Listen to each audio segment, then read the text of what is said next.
Take a long look into the mirror of reality, where a world is reflected in which dedication to principles, tireless work, and fair play supposedly lead to triumph, glory, and influence. At first glance, it seems fair and logical, but it only takes a glance around to wonder, who actually sits at the top of success? Those who strictly follow ethical norms, or those who do not shy away from the most unscrupulous methods? Those who are true to moral principles, or those who masterfully manipulate the rules in their own self-interest? The bitter truth is that society often slips us a skillfully created illusion. From a very early age, we are taught to believe in the unconditional victory of good, that honest work is invariably rewarded with success, and that justice is the cornerstone of the universe. However, Friedrich Nietzsche's philosophical view opens up a completely different perspective, one that is darker and more uncomfortable to perceive. For him, morality is nothing more than a tool of control, a cunning fiction created to keep the weak in obedience, while the true masters of life freely take whatever they want. That is why we see those who are not burdened by moral principles prospering. The most unscrupulous leaders dominate the political arena. The most exploitative companies rule the markets unchallenged. The most selfish individuals climb the career ladder, leaving the naive and trusting far behind. The game was never based on merit. It has always revolved around power, and power belongs to those who realize this sooner than others. Nietzsche called this the will to power, a primal force that draws a clear line between those who give orders and those who obey them. However, the vast majority of people continue to remain ignorant of this harsh truth, preferring to take refuge in the cozy embrace of lies as if justice will always prevail. Do you share this naive belief? Or are you ready to face the unsightly reality, abandoning all illusions? After watching this video, your view of the world will undergo irreversible changes. From the moment you were born, you were convinced that the world is ruled by justice, that hard work, virtuous behavior, and honest deeds will inevitably lead to success. But let's stop for a moment and think, is this really true? Who sits at the top of the social pyramid? The most hardworking and diligent, or those who possess strategic thinking and the ability to calculate moves?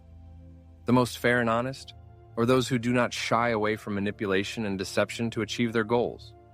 Modern society functions on the basis of a convenient lie, the illusion of meritocracy. This concept is simple and attractive.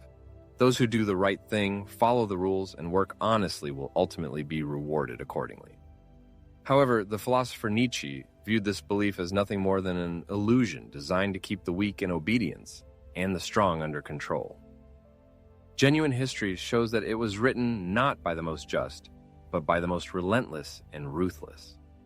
Reflecting on the most powerful empires that have ever existed on the planet, one cannot help but note that their greatness was rarely based on the principles of justice. The Roman Empire, which left an indelible mark on history, expanded its possessions through conquest, wiping entire civilizations off the face of the earth, enslaving peoples and ruthlessly suppressing any resistance. Similarly, the United States of America, having achieved superpower status, relied on wars, resource exploitation, and the establishment of economic dominance in its ascent. In the world of corporations, industrial giants such as Amazon, Google, and Apple did not reach the top through charity. Their growth was driven by eliminating competitors, manipulating markets, and prioritizing expansion over any moral principles. It is terrifying to realize that such a system is not an accident or a failure, but a deliberately created mechanism. The French philosopher Michel Foucault insightfully noted that power is never evenly distributed. It tends to accumulate, concentrate, and be fiercely defended by those who already possess it.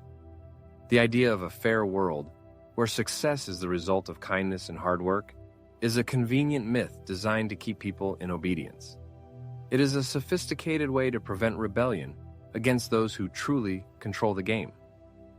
Friedrich Nietzsche went even further in his reasoning, radically rethinking generally accepted ideas about morality. In his opinion, traditional morality, with its emphasis on humility, self-sacrifice, and obedience, is not a comprehensive and universal guide to action. Rather, It is a complex mechanism skillfully created by the weak to curb strong and energetic individuals. Nietzsche termed this phenomenon slave morality, a value system that glorifies submission and demonizes the pursuit of power and influence. People who adhere to this morality tend to view ambition as reprehensible, the desire for personal greatness as arrogance, and any attempt to challenge the established system as immoral and unacceptable. However, as Nietzsche argued, such a mentality only serves to preserve power in the hands of those who are already at the top. At the same time, those who reject slave morality and follow what Nietzsche called master morality are often perceived by society as cruel, arrogant, and dangerous individuals. But it is these people, according to the philosopher, who are the true creators of history. They do not waste time waiting for permission, but boldly impose their will on the surrounding world, establishing their own rules instead of blindly obeying others. They do not wait for justice, but take from life what they deem necessary. That is why, as Nietzsche notes, one can observe many worthy people leading miserable existences, while the most ruthless and relentless dominate the world. While some blindly believe in established rules, others break them. While some wait for recognition of their merits, others persistently assert themselves. While some complain about injustice, others skillfully use it to their advantage. In conclusion, Nietzsche poses a question to each of us. Are we willing to continue blindly believing in what we have been taught since childhood? Or will we find the courage to face the truth and rethink our values? At the heart of Friedrich Nietzsche's philosophical views lies the concept of the will to power, which permeates all aspects of existence, from the smallest biological processes to large-scale political strategies, from personal aspirations to complex social institutions. Everything is subject to this fundamental force, the relentless pursuit of dominance, expansion, and assertion of influence in the world. Modern society often mistakenly believes that people strive for happiness, peace, or harmony. However, Nietzsche debunks this myth, presenting it as a convenient fiction. The true driving force behind human actions is not the pursuit of comfort, but the thirst for ascent. Every form of life, whether plant, animal, or human, strives for growth, conquest, and assertion of its superiority over others. The lion that kills prey to strengthen its dominance in a certain territory, the CEO who ruthlessly suppresses competitors to expand their corporation, the politician who skillfully manipulates public opinion to stay in power, all are manifestations of the same primal force, the will to power. However, there is a nuance that distinguishes the triumphant from the unsuccessful. In most people, this natural impulse is suppressed from childhood. They are taught to temper their desires, show modesty, and respect the limitations set by others. They are taught to believe that striving for more is reprehensible, that the lust for power is dangerous, and that ambition is synonymous with greed. However, people who have grasped the truth do not simply accept this impulse. They actively develop and nurture it. Friedrich Nietzsche argued that outstanding individuals who have left their mark on history, whether great military leaders, innovative artists, or charismatic leaders, did not fear their own will to power. They did not need anyone's permission, did not obey the norms dictated by slave morality, and did not cling to abstract ideals such as justice or kindness if they became an obstacle to the realization of their potential. And here we come to a key point. Power is not a gift, not a prize awarded to the most diligent, and not a reward for those who strictly adhere to the rules. Power is something that must be conquered. Looking back at history, we see that the true triumphant were not those who waited for recognition, but those who forcefully asserted their presence. Alexander the Great did not ask permission to conquer empires. Napoleon did not wait for the throne to be presented to him, he seized it himself. Steve Jobs did not seek approval when he decided to radically change the technology industry. He boldly ignored criticism and followed his vision. The difference between those who command and those who obey is this. The former realize that the world belongs to those who persistently carry out their will, while the latter believe in the illusion of a just system that will ultimately reward them. In the workplace, one can often observe a paradoxical situation. The most dedicated employees are not always promoted. Often, those who skillfully know how to present themselves do not hesitate to appropriate the achievements of others and cleverly play by the rules established by the authorities. Rapidly climb the career ladder. In the business world, a similar trend is observed. Companies that exhibit aggression, develop complex strategies, and resort to manipulation occupy leading positions in the market, while organizations that adhere to the principles of fair competition suffer defeat. Friedrich Nietzsche viewed this not as a flaw in the system, but as an inherent characteristic. In his opinion, the world was not initially created fair. It is a battlefield where only those who recognize and accept their will to power are able to shape reality in accordance with their interests. And therein lies a harsh truth that few dare to acknowledge. If a person does not show persistence in asserting their will in the world, then someone else will inevitably do it for them. If they do not define their own values, they will be imposed from the outside. If they do not strive for victory, they risk becoming merely a pawn in someone else's game. It is the moral attitudes instilled by the system that keep many people in a state of mediocre existence. From early childhood, a person is taught modesty, avoidance of conflict, prioritizing the interests of others, and strict adherence to rules. They are instilled with the belief that virtue is the sure path to success, and that ethical and kind behavior will inevitably bring rewards in the future. However, Nietzsche debunks this myth, asserting that traditional morality is not a universal truth.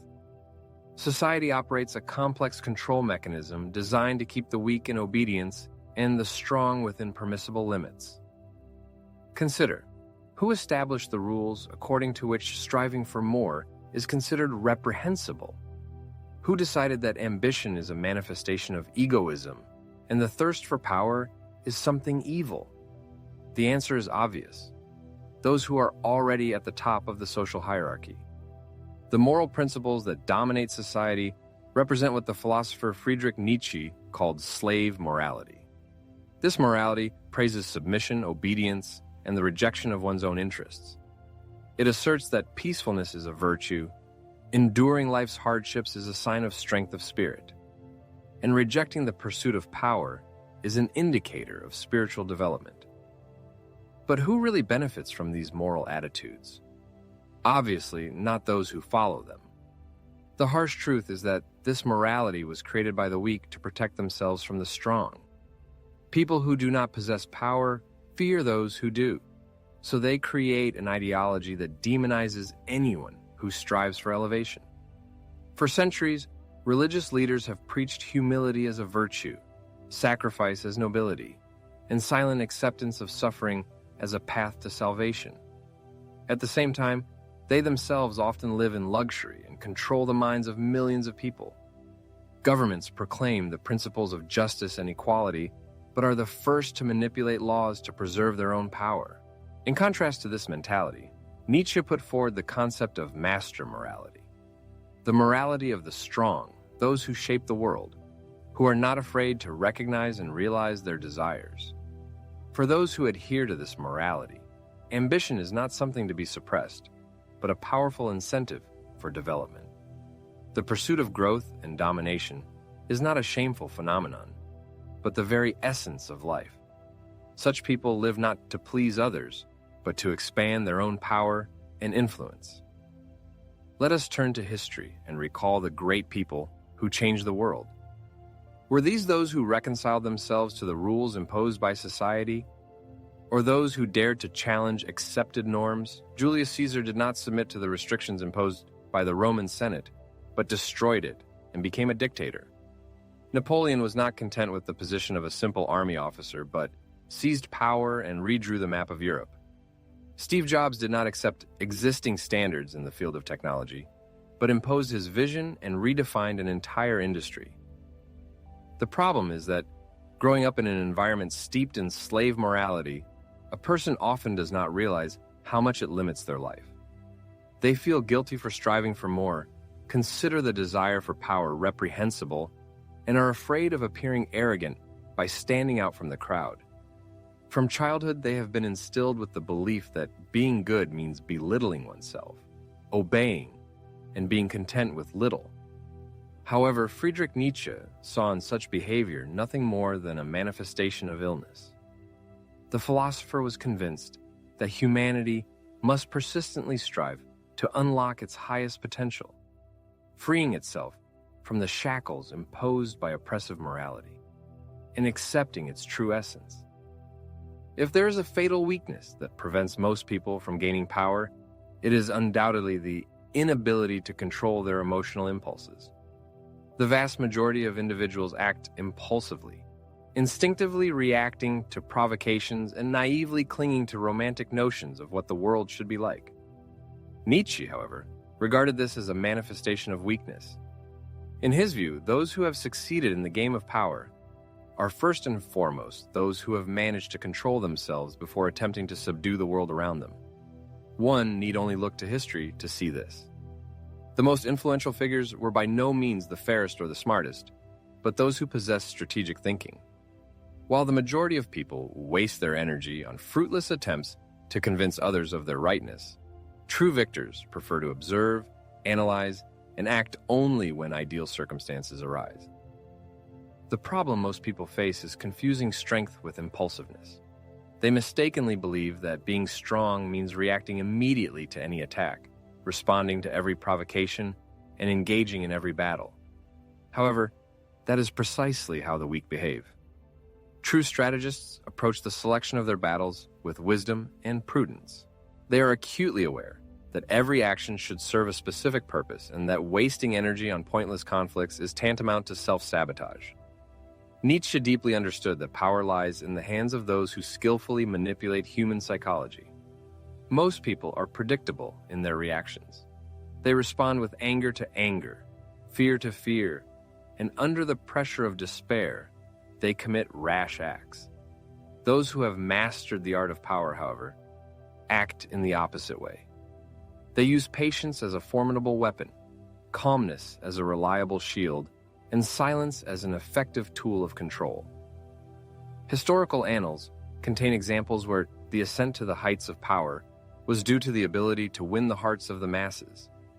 Thus, Julius Caesar, realizing that his political future depended directly on popular support, skillfully used every victory in military campaigns to strengthen his image as an invincible leader.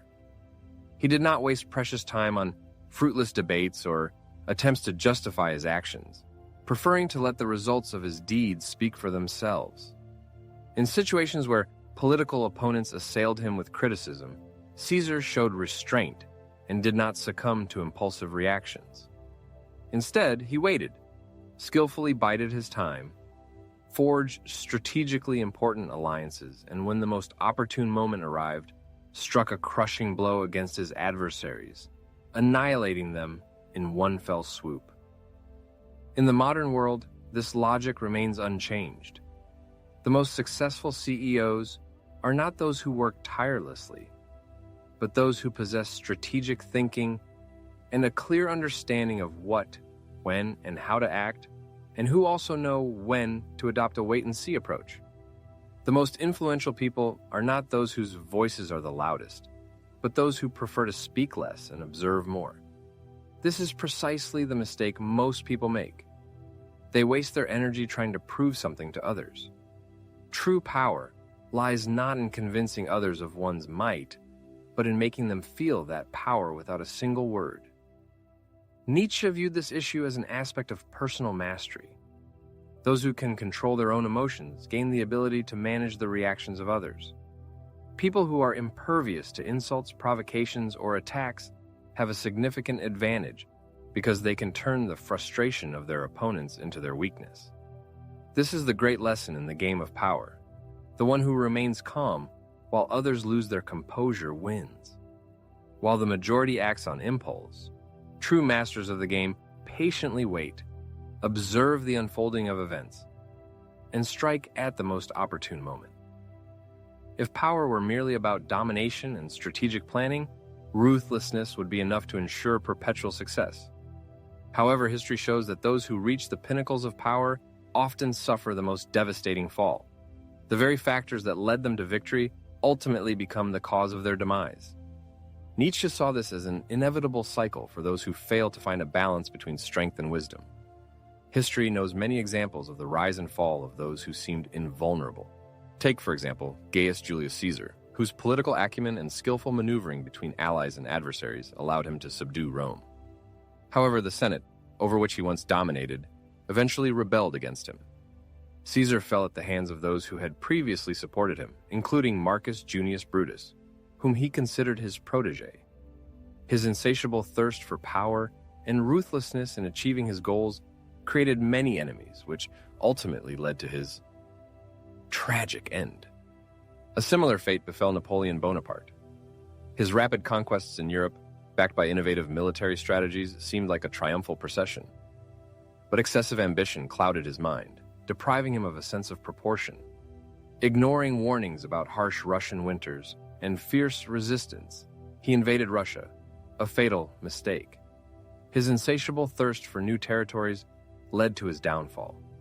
Napoleon was exiled, humiliated, and died far from the glory he so craved. These lessons of history are reflected in the modern business world. Corporate leaders who have built vast empires often fall victim to their own creations. Jeffrey Skilling, the head of Enron, skillfully manipulated markets, creating an illusion of untouchability until a financial scandal exposed him and landed him behind bars.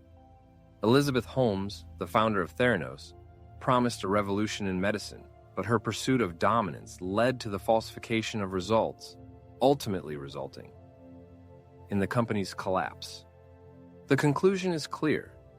Boundless ruthlessness, devoid of self-control and moral compass, can destroy even the most powerful leaders and their achievements. Friedrich Nietzsche astutely observed that unlimited power can blind a person.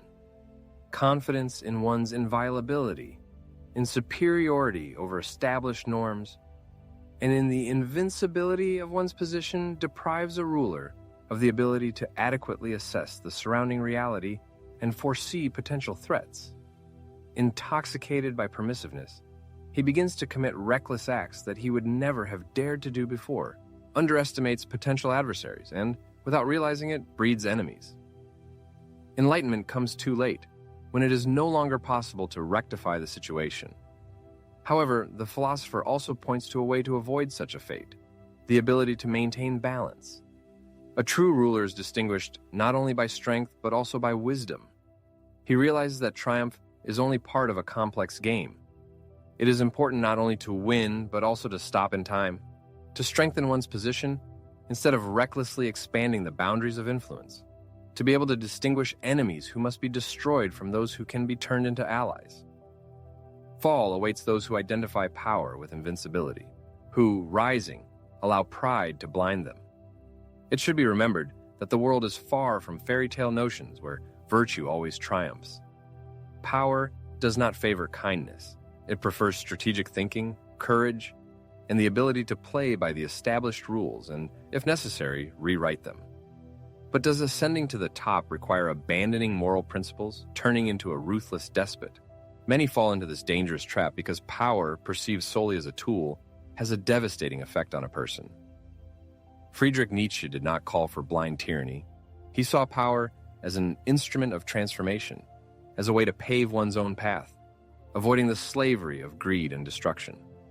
A true triumphant does not simply seize power, but also knows how to retain it. This art requires a balance between strategic thinking and emotional intelligence, the ability to show both ruthlessness and calculated generosity.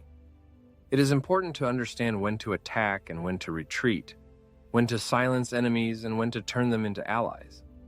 Most people tend to extremes. Some allow themselves to be exploited, naively believing that the world will reward them for kindness. Others, realizing the reality of power, slide into destruction and paranoia, becoming victims of their own cruelty. However, there is also a third way, the way of those who have learned the rules of the game but do not allow it to consume them. The truth is that you can continue to believe in justice, remaining a pawn in someone else's game, or accept reality, study the laws of power, and consciously choose your role in it. If this view of things has made you think, the author suggests subscribing to the channel and sharing your opinion in the comments. Remember, power is not asked for, it is taken. See you in the next issue. Music is an all-encompassing language of the soul, capable of overcoming boundaries and uniting hearts. It is a reflection of human feelings, thoughts, and experiences, embodied in harmonious sound vibrations. From classical symphonies to modern pop hits, musical art encompasses an incredible variety of genres and styles, each of which finds its